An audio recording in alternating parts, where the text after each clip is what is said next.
Ito yung top 2 favorite destinations kong puntahan post-race or anytime after my competitions.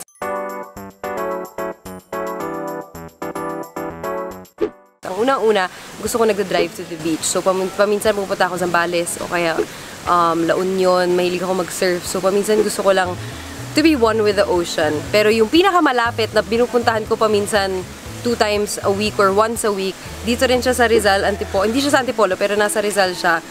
Tinapak River. So, paminsan dadala ko yung aso ko doon kasi off-leash, galing rin siyang island.